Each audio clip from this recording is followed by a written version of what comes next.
here with one of the top female entrepreneurs who are changing the world, according to Inc. magazine, and according to yours truly as well. Jules Schroeder, thank you so much for being here today. Thanks so much for having me. So tell us a little bit about this unconventional life and how you've mastered it in a way that's actually changing the world. Yeah, so it actually all began with a near-death experience back in 2015. So I had this crazy wakeboarding accident. I was a big athlete, and literally I remember hitting the water, and my next memory was coming out of the hospital in the MRI, and I was approached by this white figure, 6 Black Shadow Council member conversation of, Jules, you have more work to do in the world. Do you want to do it? And I just remember, you know, the doctors thought my neck was broken. They thought I was paralyzed. And it was like, yes, as long as I don't come back as a vegetable, was what I remembered saying. And in that next moment, I was zapped back into my body. I felt this energy forge my neck back together and shoot down my spine. And ever since that moment that I woke up in that hospital room, everything shifted. And it talks a lot about, like, my life before very much was driven by me. I think many of us, we've, you know, have this ideals of what success are. If I can just get that paycheck. Here we are in beautiful Beverly Hills, for example. But then it's like you reach that point, you figure out how to make money, and then what? And you still go to bed at night not feeling totally fulfilled, or you have that moment while you're driving to work and you're like, why is this not enough? And it was after that accident that everything started shifting. And I remember literally being in a neck brace and getting a call from the UN that was like, do you want to come be a global ambassador for education? I was like, you know, this isn't really the best time right now. And lo and behold, it all kind of evolved from there. So. Wow. That's profound. So what was your belief system or philosophy before the accident? Yeah, so I was raised Catholic, which I very much did not, you know, accept so much. I remember fighting my parents as the oldest of 5 girls, being like, I don't want to go to church. But if you miss church, then you know, you get to enjoy anything else. You know, nothing else is possible. But I never really had a relationship to faith or necessarily to the other side. I would always say that I was spiritual to some degree. But after that experience, there was no doubt in my mind of that there is something else. And it felt like the most profound sense of love in a way that I'd never experienced before. Like actually a love that I haven't seen on this side. And so it definitely altered a perspective of not just like, you know, seize the day or make today your best, but more like, what are we actually doing here? What's the point of this whole experiment right now? And I think there's a consciousness that's awakening on our planet right now in these conversations and the work that we're doing. And I think many of us inside of that, you know, it is asking these deeper questions. It is using things like art and innovation and impact to bring some of this deeper work forward. And so, or podcasts or talk shows. Yes. Yeah, or music, all of it, totally. You know, I think it's a really interesting conversation to have, though, that despite having an awakening, if you will, and being enlightened, that you still can have daily struggles. Because nobody's perfect. Nobody's going to live that perfect experience, even when you are awakened. So how do you get back into that? I mean, after your accident, and you're like, yes, I'm commissioned, I'm speaking at the UN, and you still have a bad Wednesday. What do you do on that bad Wednesday? Probably not this Wednesday, but yeah. Today's a pretty fabulous You know what I'm saying, though? Yeah, I do. And you know, in a lot of ways, it actually made the gap even bigger, because I think to some degree, part of, you know, being the human experience is dealing with pain and separation. And I remember coming back and literally feeling like I had this supercharged soul battery and I couldn't place it in my life.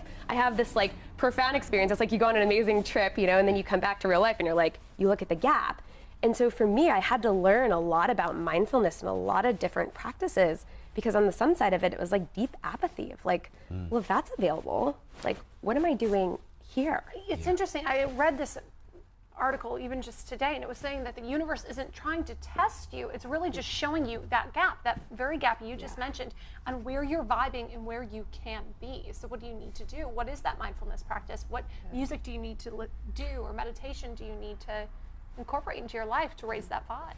Yeah, and I think at the heart of it, it's connection. And I know we've been talking about, right, coronavirus right now. It's like everywhere. You can't, you know, you have to be living under a rock. And I was in Bali and I got back to the States and I'm like, oh, this is really a thing right now. And at the start of it, though, I think prioritizing connection in a world where it's like isolation, separation, be afraid, don't touch each other, don't go out of your house, you know, don't do these different things. There's a reality to that. But there's also just as much of a reality that more than ever, I feel like we're being asked to come together and to co-evolve, to step out of our individual silo domains that we've created for ourselves and actually say, cool, you're doing this and you're doing that. How can we start to work together? And I think we're at an inflection point, many of us. And I think in that inflection point, we have choice. And in that choice, I really do think it is prioritizing and actually doubling down on evolutionary work together. I just love that. I completely agree with you. really in all of that. So how are you sort of facilitating that in the world? Because you clearly are, in terms of bringing people together and helping people rise and evolve and awake. Yeah, absolutely. So one of my best ways that I do that as a musician and as an artist, I actually just released an album called Portal and was given a grant with the Canadian government last year to do an 11-song album. So I've got a second album actually coming out this fall. Right? It's sponsored by the Canadian government? Yeah, they really love their artists in BC. So we actually had 23 different artists that performed on it, from choirs to orchestra to horns. So it's an amazing project, and I think music is one of the fastest ways to kind of cut through. So that's a big part of what I do. And then we're also bringing a group of 500 on a ship this summer called Entrepreneurship. Nice. Everyone from, Very nice play of words. All right, everyone from athletes to musicians to different people like that. So the music, though, is definitely the primary driver of how I, facilitate connection in the world. So Is that the story behind the title Portal? Yeah. Portal. Clever with the words, right? Yeah. I do like to be creative. That actually began after eclipse season. We had 3 eclipses, and there was a Lionsgate portal, which actually said took you to the other side. So you'll have to watch and listen to the album to find out more.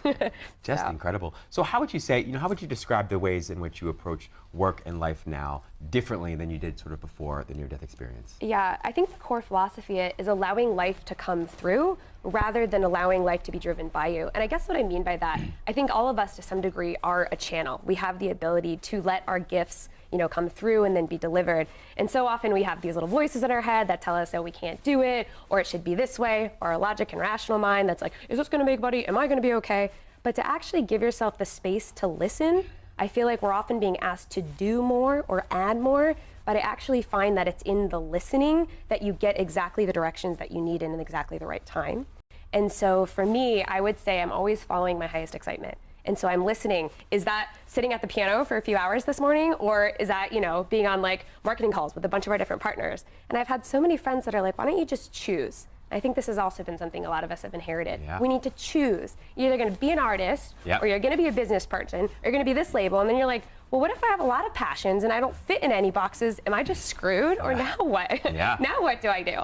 And so I do believe it's possible to have this and reality, but in order to do that, we have to honor each part of ourselves. And I actually believe true success doesn't happen until we bring all those parts to the table at the same time and really open this space for all of that. And so I just try that in my daily life in a various different ways. I love that. If you wouldn't mind, could you explain that for a sec? Because I think that's a point that I want to highlight. Sure. And that people probably want highlighted, which is what is true success? Because I think lots of people see people that are very successful in terms of traditional ways, making lots of money, maybe they've won lots of awards and they're maybe very popular, but I wouldn't necessarily describe that as true success. How do you describe true success? For me, it's my meter of joy. How much is my joy quota being filled in my life? That could be looking out at the ocean, or that could be out in the mountains. That could be signing a huge contract. That could be performing to thousands of people on stage. But I look at what is joy, and I go back to essence and feeling. And I think feeling is something we can relate to on a micro level.